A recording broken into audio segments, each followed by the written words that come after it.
પેટલાદ તાલુકાના દંતેલી ગામમાં આવેલા સુથાર ખડકીમાં રહેતા 53 વર્ષીય રમેશભાઈ ડાયાભાઈ પટેલ તમાકુનો વેપાર કરીને પોતાનું ગુજરાન ચલાવે છે. દંતેલી વડદલા રોડ પર સ્મશાનવાડી નજીક આ રમેશભાઈની તમાકુની ખડી આવેલી છે.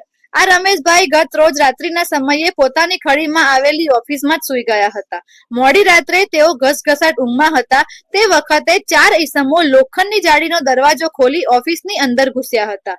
તે દરમિયાન લોખંડની જાળી ખુલવાનો અવાજ આવતા રમેશભાઈ એકાએક ઊંઘમાંથી જાગી ગયા હતા, જેથી આ 4 ઈસમોએ આ રમેશભાઈના હાથ પગ પકડી લીધા હતા અને છાતી ઉપર ડિસમિસ મૂક્યું હતું અને મારી નાખવાની ધમકી આપી હતી. આ રમેશભાઈના બંને હાથ અને પગ વાયર વડે બાંધી દીધા હતા.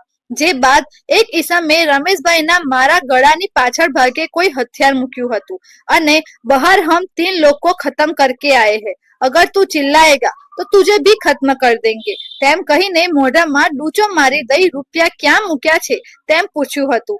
જે વખતે રમેશભાઈએ ઓફિસમાં પાછળની તરફ ઈશારો કરતા 2 ઈસમો તે બાજુ ગયા હતા, પરંતુ ત્યાં કંઈ ન મળતા બંને પરત આવ્યા હતા અને ધમકીઓ આપી હતી, જેથી ડરી ગયેલા રમેશભાઈએ ઓફિસમાં મૂકેલા ટેબલ તરફ ઈશારો કર્યો હતો, જેથી આ ઈસમોએ આ ટેબલના ડ્રોવરો ફેદીને તેમાંથી 4 લાખ રૂપિયા કાઢી લીધા હતા.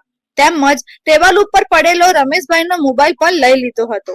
જે બાદ રમેશભાઈએ રૂમમાં પૂરી દીધા હતા અને ધમકી આપી દરવાજો બહારથી બંધ કરી 4 જણા ભાગી ગયા હતા.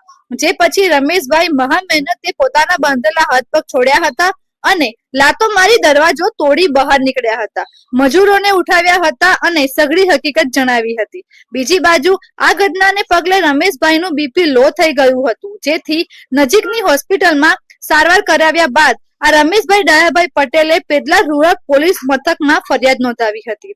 જેના આધારે પોલીસે 4 અંજાના લૂંટારાઓ વિરુદ્ધ BNN એક્ટની કલમ 309(3), 309(4), 127(1), 127(7), 127(8), 329(3), 329(4), 61(1)A, 61(2)A મુજબનો ગુનો નોંધી કાયદેસરની કાર્યવાહી હાથ ધરી છે.